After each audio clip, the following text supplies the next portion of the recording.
I know additional committee members will continue to join us, but I want to respect everyone's time. At 6:03, this is the meeting of the district level building advisory committee and the building level advisory committee joint meeting.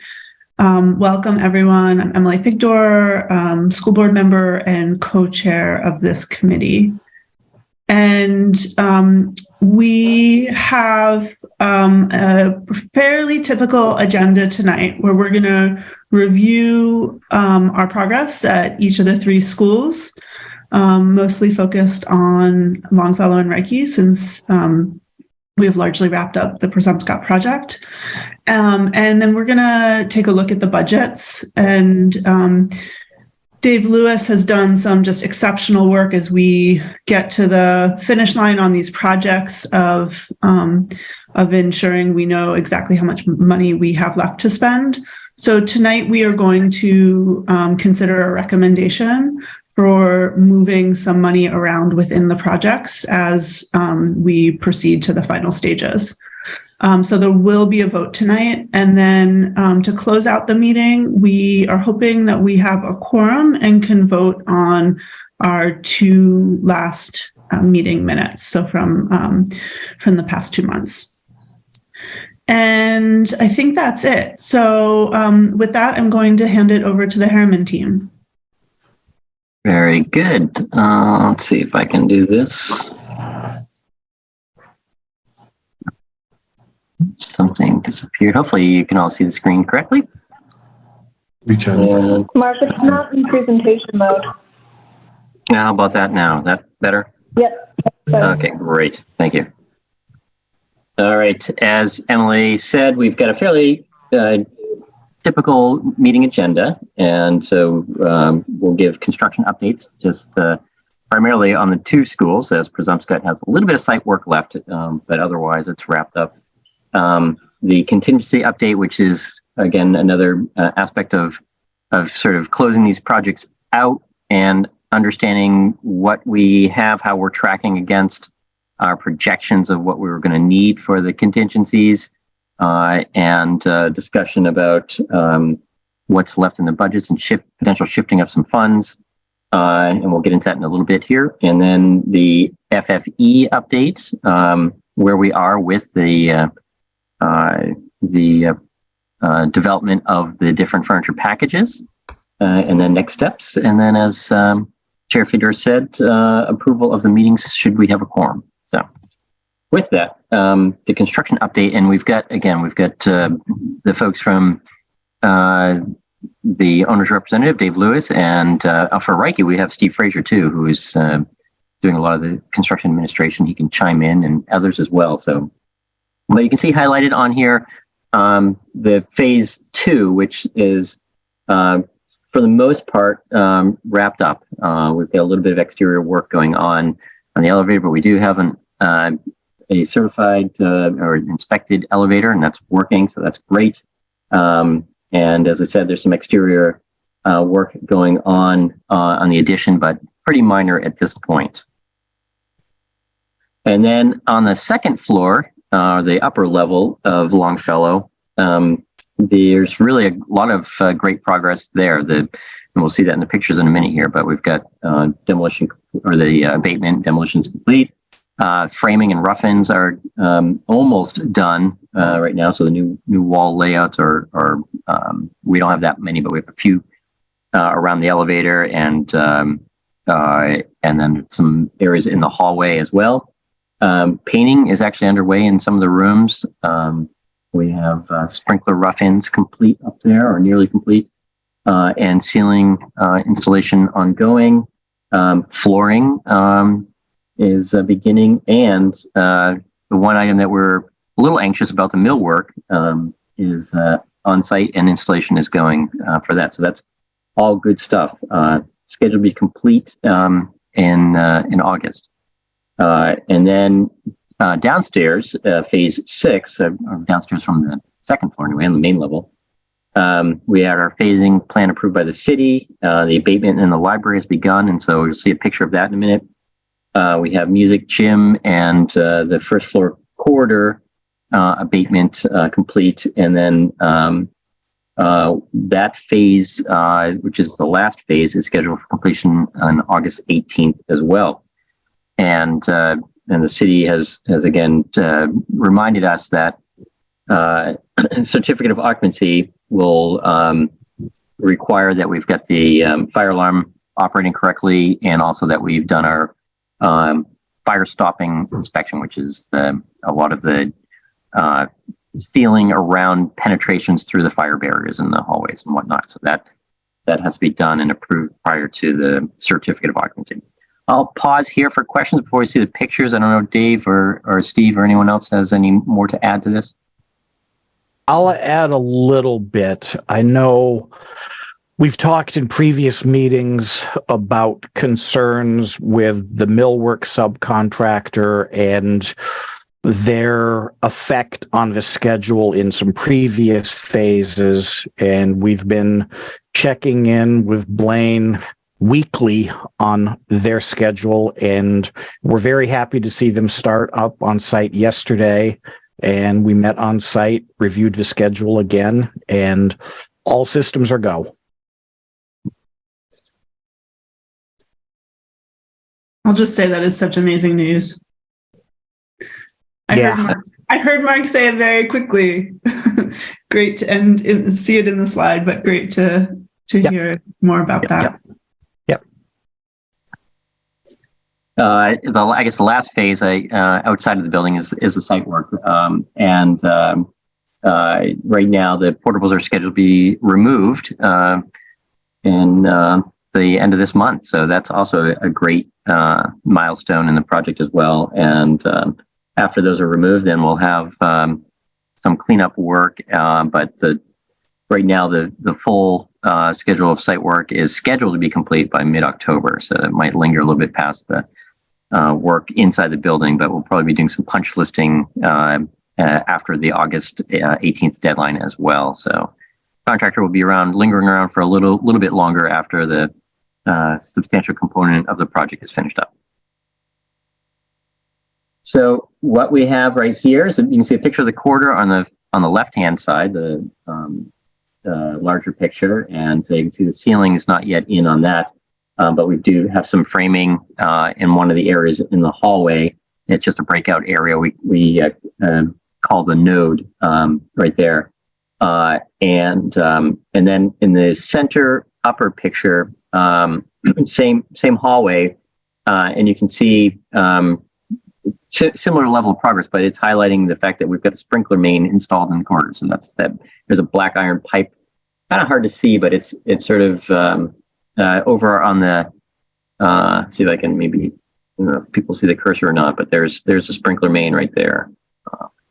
And then I'll stay on the top here, in the top right, there's the framing against the windows, because the ceiling is slightly below the top of the windows, and we still wanted to let the natural light in and not cover up any of the windows. We have a little soffit that goes against that, and so that's being framed, so we can put the ceiling in next after that's completed.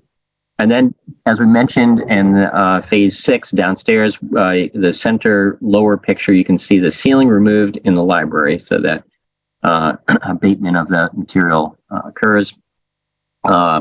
And then you can see over on the lower right-hand side, that's the prepping for that abatement. So moving right along on the finally getting rid of that in the beloved Longfellow building. So I'll pause for a moment if there are any questions or other comments.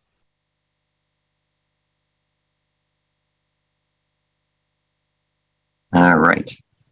Reiki, and we've got Steve Frazier, so I'll let him actually walk us through the progress up. I'm putting him a little on the spot. He didn't know he was going to be doing this, but he knows what's going on there off the back of his hand there. So go ahead, Steve. Phase 5, which was the classrooms on the second floor on the Clark Street side, are 100% complete. We've gotten the verbal certificate of occupancy from the city. We're still waiting for the actual paper copy. They're working on it. The roof plaza work has been approved, and work will begin now that the kids are vacating the school. They're going to jump right on that.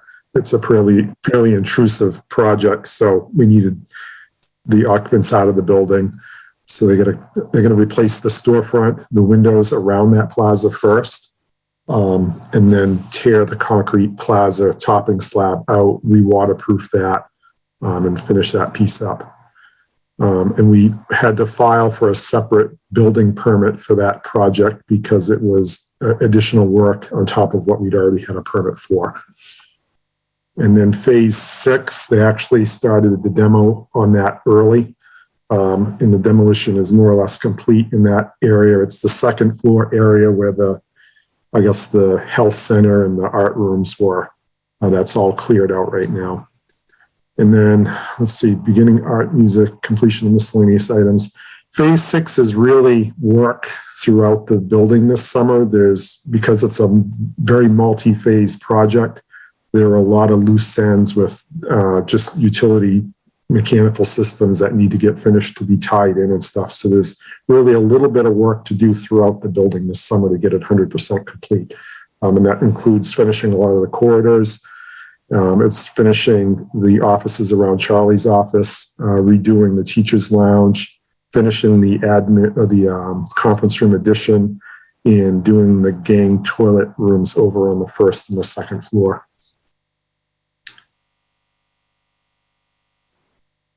I think that's it. Let's see, site. The first thing outside will be to remove the modular classrooms. That's all scheduled. And then once those are gone, the concrete slabs under them will be cut up and removed, and that area gets reloamed and seeded. And we already went over interior spaces, the roof plaza, and then the other site work is all the work on the Brackett Street side, going to the new entrance and cleaning up that whole area of the side of the building.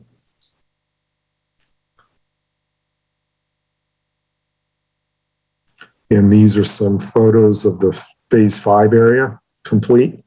The corridor on the left, a typical classroom on the top right. Part of the phasing plan here is there's a large computer room on the second floor that's going to be used temporarily as an art classroom until the art room's completed in the fall. And then the bottom 2 photos are just demolition photos of that current area that's under construction. So I don't know if there are any questions or if Dave or Charlie might have anything to add.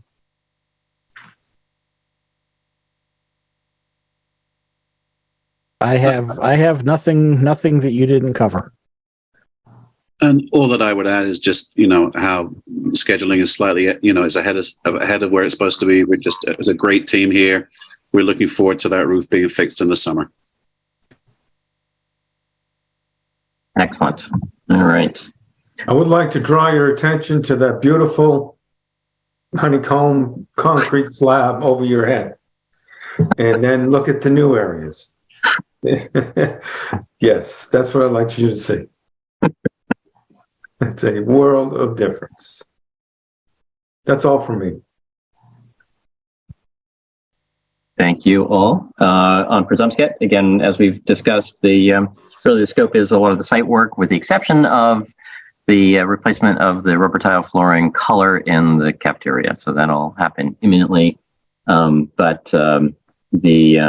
There's just a little bit of site work left, and you can see that most of it is going to start here in a couple weeks and just finish right up a few weeks after that in the middle of July. So again, we're really not too much left of Presumpscot, and that'll be done.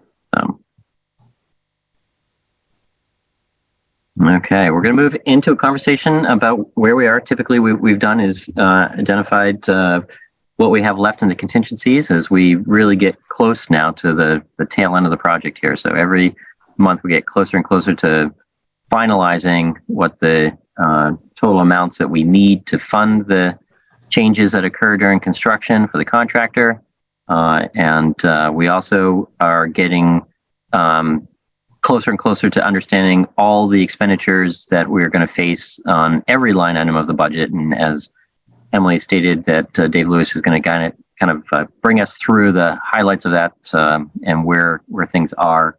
But what we standardly report is that we identify what the original contingency funds were for each project, and then adjustments that we've all been part of through this process, and what we've spent and the balance of those funds. So you can see, and this is always a snapshot in time, everything that's been paid. There are always pending changes that the contractor has put forward as needing reimbursement for things that were outside of their scope of work.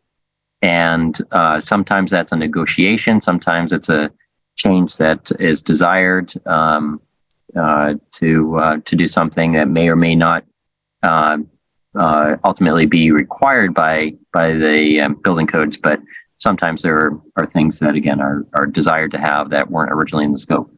So with that being said, right now what this identifies is that as a requisition, the payment to the contractor at the end of May, we had $118,000 left in the contingency funds for the Longfellow project.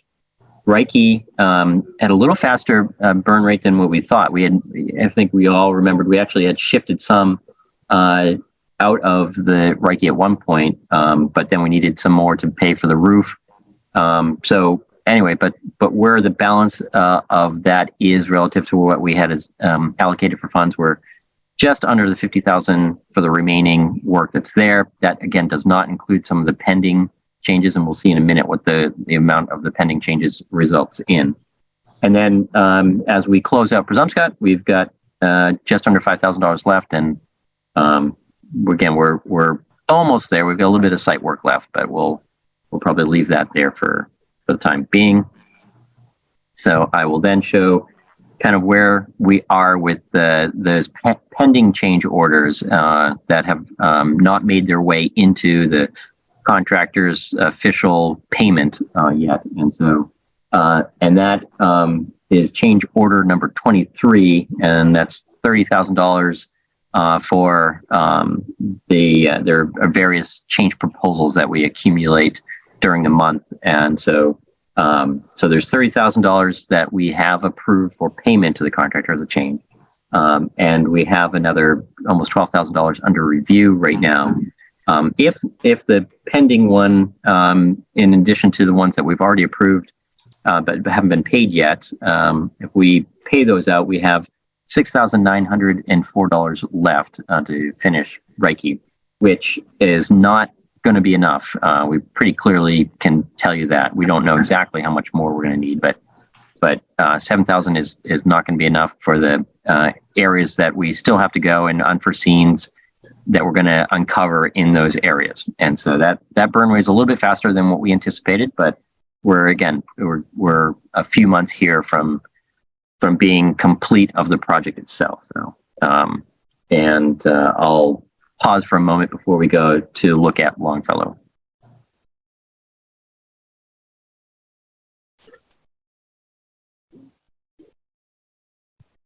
Okay.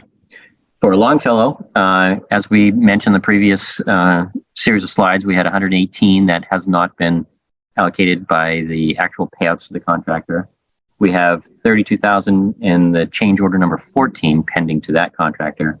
And then we're currently reviewing about $18,000. So using the same math here, if we subtract those from the current remaining amount, that gives us somewhere in the ballpark of the 67,000 to, or almost 68,000 for remaining on the contingency for Longfellow.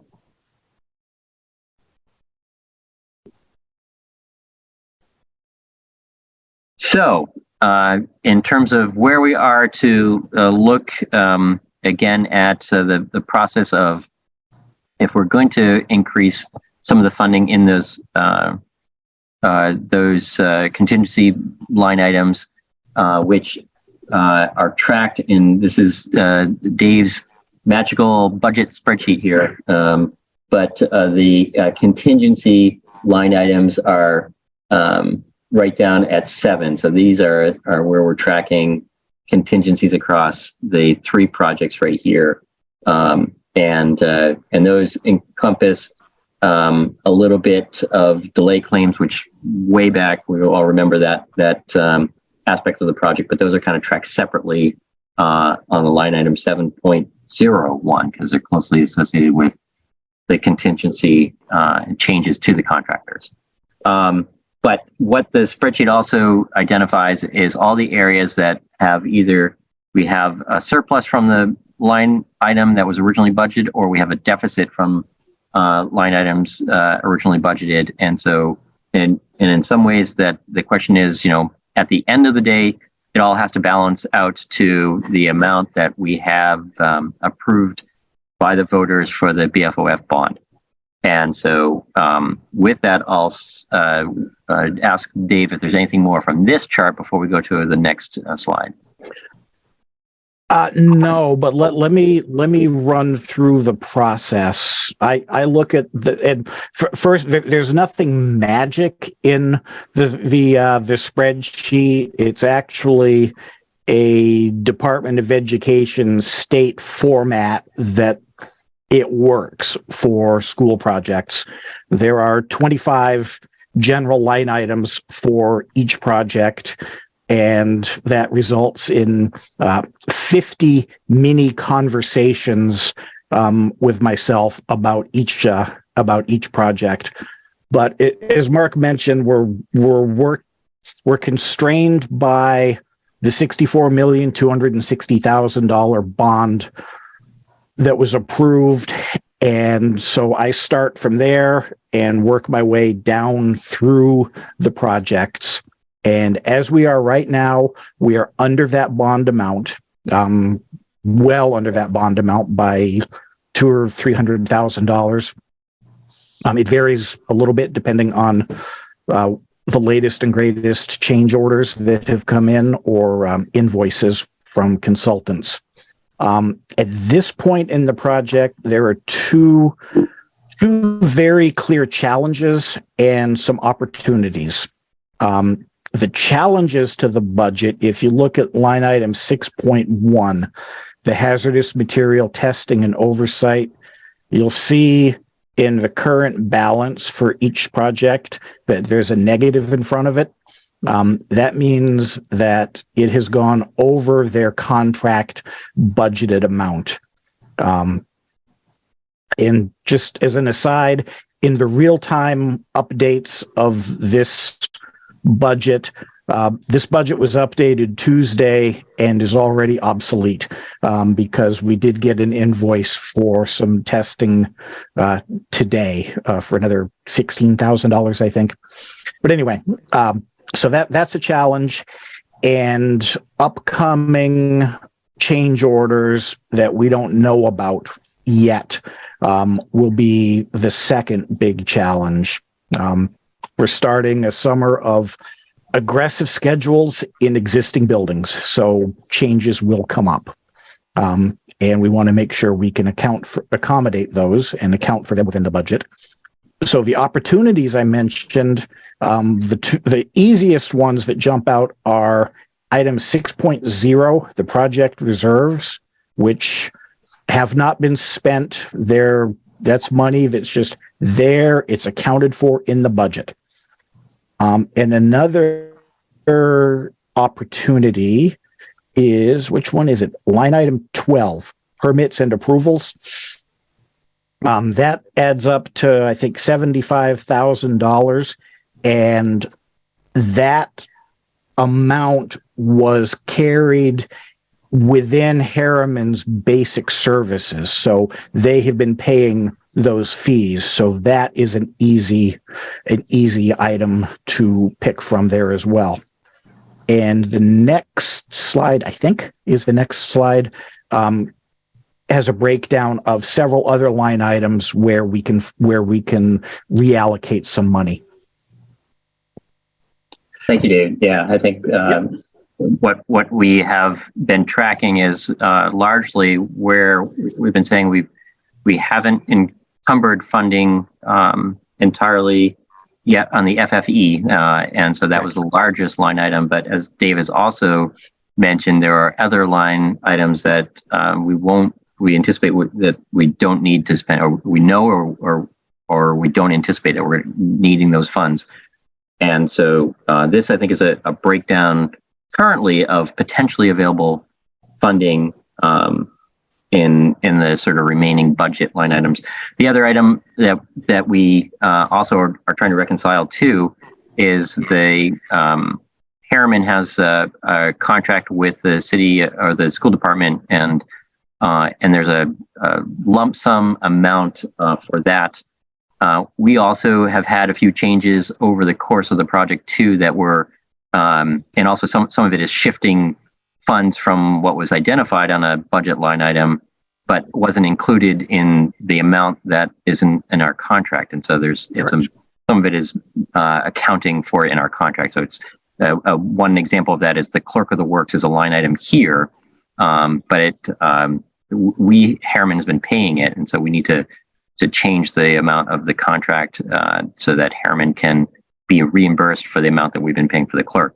And there's a little complicated aspect of that too, and we can cover that in a little bit here, but that's one item. There's some design work that we did for the repair of the Presumpscot roof, and there was also some design work that we did for the roof plaza at Reiki. So those were two additional design items that we did. And then the last item is the effort to help prepare all the furniture bid packages and the inventorying of all that furniture and helping to pull that together. So that's another one. But those again are part of reconciling these last amounts as we narrow this the time frame in getting to the final part of the project here. Dave, anything else, I guess, from this slide? No, I think that was a great synopsis, Mark. Thank you. I just want to note that on this, currently for the FF&E, what we call the quick ship packages of furniture have been released or actually purchased for Reiki and Presumpscot, and I've accounted for an assumed amount of that in the budget for Longfellow as well. So I think if you bump back up a slide, which you don't need to, but I think Longfellow, the actual FF&E purchases are like $1,400, $1,499, which is for the washer and dryer. But on the next slide, I have accounted for the $25,000 of their quick ship as well. So basically what this is doing is identifying several line items where, as Mark mentioned, money is either available or will be available. The final amount, we're not quite sure yet what that will be, but these amounts will be able to offset the challenges and the unbudgeted things that are coming up, like change orders or the hazardous material testing and oversight. Thank you so much, Dave. I see that Matthew has his hand up. Matthew, please go ahead.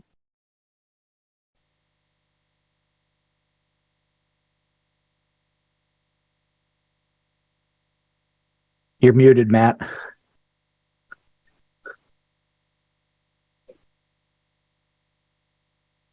Matthew? Okay, well, let's, oh, there we go. Can you hear me now? Yeah, Yes. sorry, I'm trying to do the audio from my phone, but it won't let me talk through my phone. So I had to switch to, sorry. So the questions I had was twofold. One will inform the next, I think.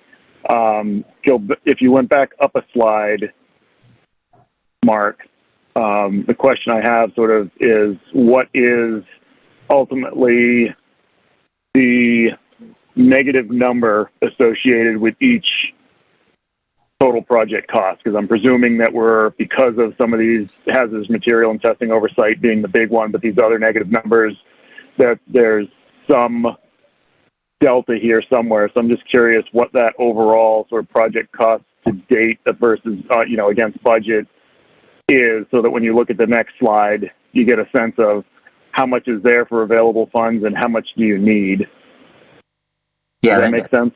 It does, Matt. So when we look at this slide and these numbers, they paint the positive side of the equation.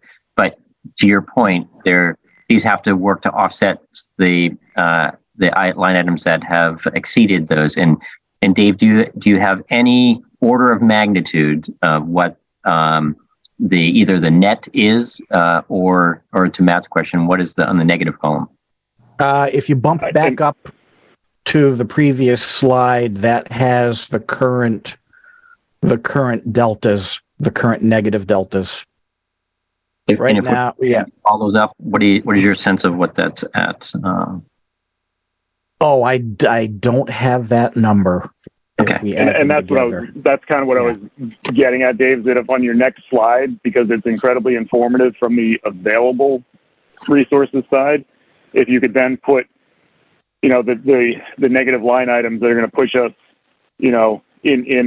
in the red, so to speak, on the construction project side, then we can see is it 185, and obviously I think for now, because the furniture is kind of an unknown, it sort of sits on an island unto itself that you really can't, I wouldn't want to suggest touching it at this point, but if you backed out that 136,000, and I'm just using Longfellow as a place to start, you back out that 140,000, that brings you down to $240,000 of potentially available.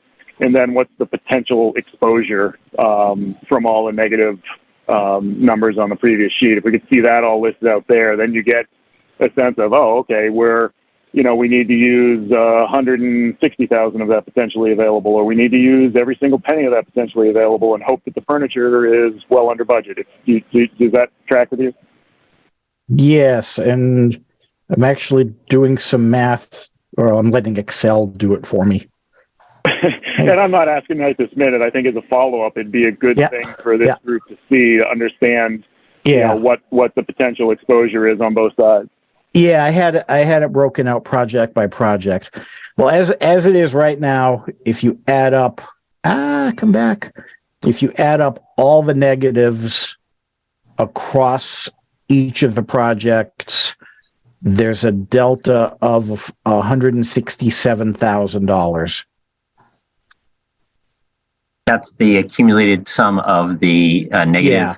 Okay. Yeah, that's the accumulated negatives, which are offset a little bit by the fact that I'm not looking at your slide right now. I'm looking at my Excel document, but like the surveys and soils line item was over budget on one project, but under budget on the other two. So, evaluating that one particular line item, the overage is offset by the underage. I don't think that's a word, but it is now.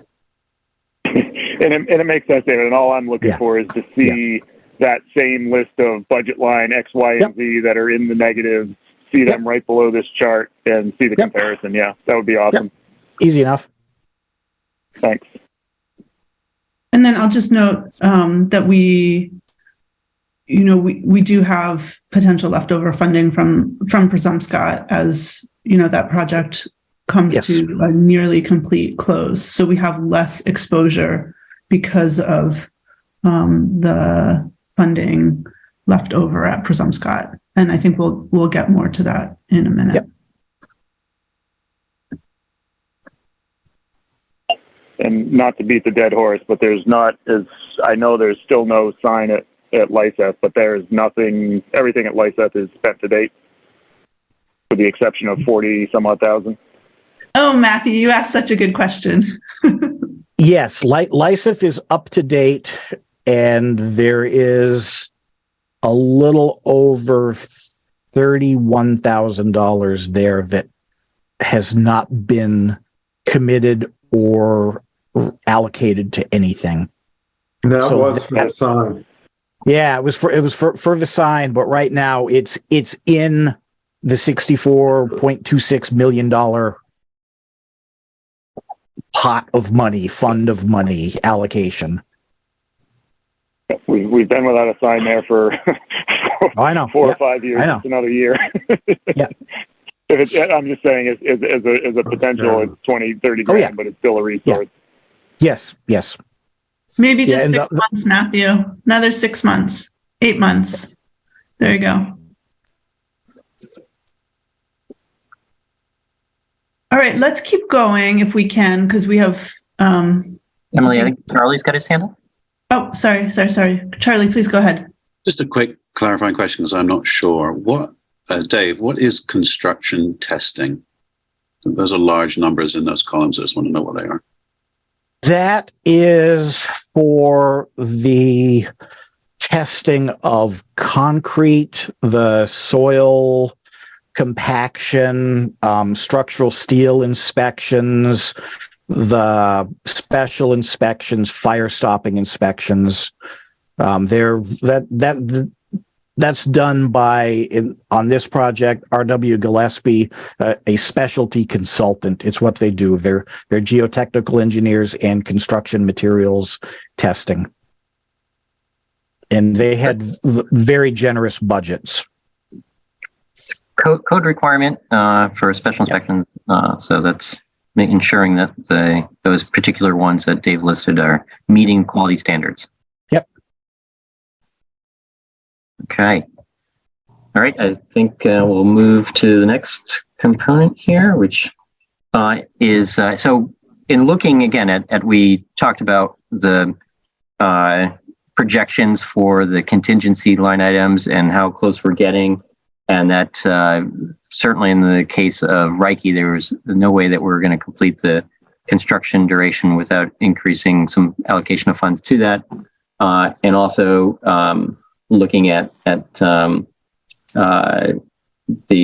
Longfellow. And so the recommendation here is to move the remaining $58,925 in the Longfellow project reserve. That was one of those line items that Dave talked about is just being held in, it was allocated for no particular reason. It was almost a contingency itself, but it was in the category B, the project reserves and fees. And that, so that is an unspent amount in Longfellow. And then there's the same line item in the Reiki budget was $86,135. So the idea is to move, and also I guess there's a $133,000 in the Presumpscot project. So to move those three buckets of money to the Reiki contingency. So that's the recommendation. And so those were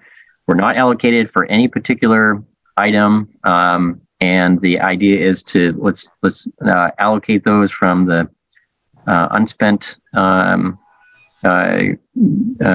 in line items in each of those three respectively into the Reiki contingency. So any clarification?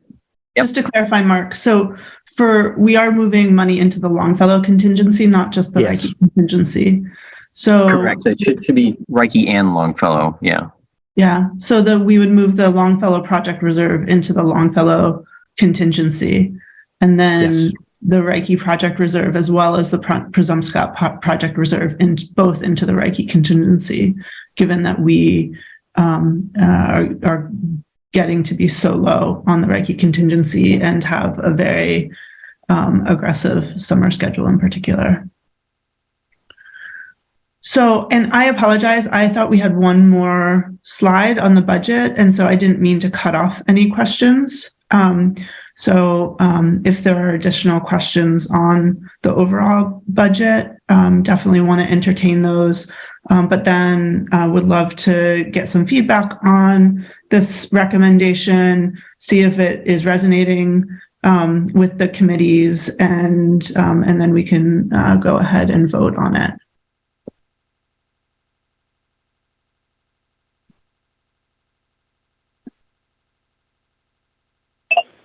I'm fine with it as proposed, Emily, and would make a motion to approve it.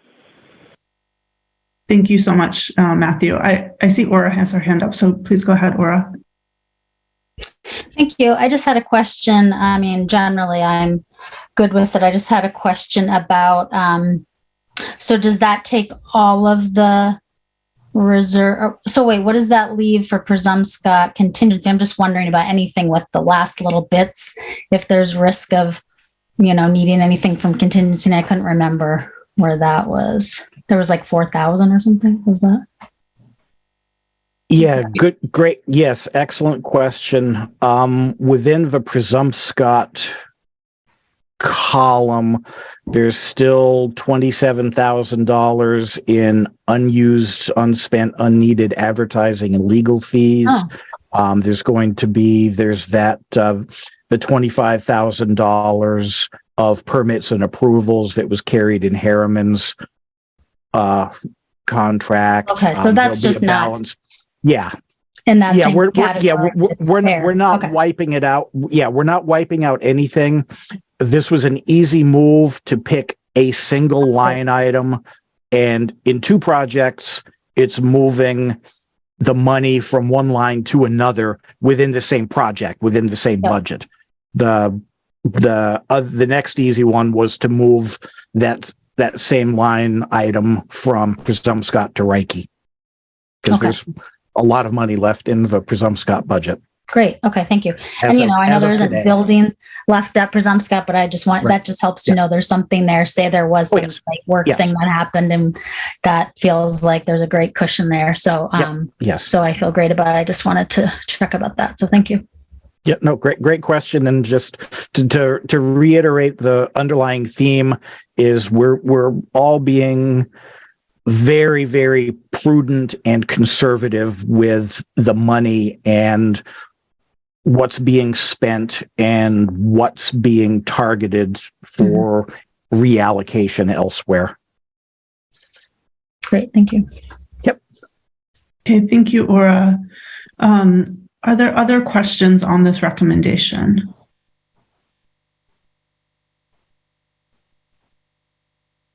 Okay, I heard a motion from Matthew. Can someone on the committee, one of the committees, either of the committees, second the motion? Second. Thank you, Aura. So we're about to vote, and just so I could see the show of hands, could we take down the slide presentation for a moment? Thanks so much, Mark. All right. By a show of hands, can you please indicate whether you're in favor of the recommendation? And this is to move the project reserves, move the Longfellow project reserves into the Longfellow contingency, and to move both the Presumpscot and the Reiki project reserves into the Reiki contingency. Okay, so all in favor, please indicate with a show of hands. Okay, it is, and does anyone object? Not you, Matthew, right? That's just still your hand up? Okay, excellent. So the motion passes unanimously. Thank you. And now, there we go. Thank you, Mark. Very good. Okay, so update on where are we with the furniture. And so on the Reiki, we have submitted the preliminary furniture order request for WB Mason to price out. And so, we received that quote and the district has signed off on it. And so right now, WB Mason is going forward with the order. And that order includes chairs and tables and chairs for the pre-K room, as well as tables for the cafeteria. And so that falls within that $25,000 threshold, and that is anticipated to get here prior to the start of the school in fall. So that's where the Reiki is. Longfellow, similarly, we've got the requested list from the district, and it's right now being priced by WB Mason. And as soon as we get that quote in and it's under that threshold, then we'll get that signed off on and get a purchase order and get that moved forward. And then, as you all, I think, know that this process has already occurred for Presumpscot last year. So I'll pause for a minute here on the quick ship items. Okay. I will just say on the remainder, we have the bid packages just about set up, ready to go. We're just waiting for kind of the reconciliation of where we're going to be with the final funds. But we've inventoried furniture and done the furniture programming with each of the 3 schools, and so we have an inventory of the desired furniture. We have a floor plan that shows where it's supposed to go and the quantities and what the products are going to be. And we're just waiting to finalize where those FFE budgets are before we finalize what that bid package is and get that ready to go out to bid. And the intent is that all bids together as one furniture bid package so that there's also some ability for some pricing efficiency in that. So if you've got vendors that are pricing a larger project, then you feel a little bit more purchasing power with that. So, okay. And next steps, as you all remember, we have no meeting in July. And so the update will get information out to everyone, but we won't be meeting as a committee or committees jointly. And we will have ribbon cutting so that we can see our good friend Steve Stilfen again and honor all the hard work that he has done and all of you have done. So it's been tremendous effort on the part of so many going back so long that it's time. It's amazing that we got here. Where we're almost there. We can certainly see the end now, and appreciate all the hard work and celebrate that. So that's the ribbon cuttings planned for the fall here, and so keep your eyes and ears open for that, and then also stay tuned to see when the next invite is. For our next meeting. Excellent. Thank you so much, Mark. And we, again, do not have a quorum tonight. So I know it's an incredibly tricky time of the year with school ending. And I got a bunch of texts and emails tonight about different committee members who just weren't able to make it due to conflicts. So we are not going to go ahead and consider the minutes from our past meetings. We will continue to postpone that until our next meeting in August. So is there anything else that anyone wants to bring up? I really appreciate everyone attending tonight and your participation. Good questions. One of my kids is in the kitchen making a lot of noise. I apologize. All right. With that, let's go ahead and adjourn. Thank you so much, everyone. Thank you to the Harriman team. Steve, your last DABC BLAC meeting. We salute you. You are so much of why we are able to be at the tail end of these projects. Without your leadership, I don't think it would have happened. So I appreciate everybody. I can't tell you what a great time it's been. It's just been wonderful to end my career with this group of people and to see those schools in that city, which I love Portland. I'm so Portland boy, but I love Portland and the people, and amazing, and putting it in retrospect to looking at all these faces and the hard work and the dreams and what the future can hold for our kids it's an amazing thing. And I'm just thankful to be a part of it. And you'll see me around. I'll be around. if I can just say one more thing. Steve has been just a champion of these projects since his first day on the job. I remember. Too. Yeah. And Matthew, thanks for your special help too, Matthew. Mr. Witch. And also that Steve shepherded these projects forward during the height of COVID, while there's so many other building considerations. I mean, it was such a central focus in ensuring that our spaces were safe for our students and staff. So again, just I could not feel more indebted to Steve's leadership and hard work. And we will all celebrate in person at the 3 ribbon cuttings. I love you guys. Take care. I'll see you soon. Good night, everyone. Thank you so much. Thank you.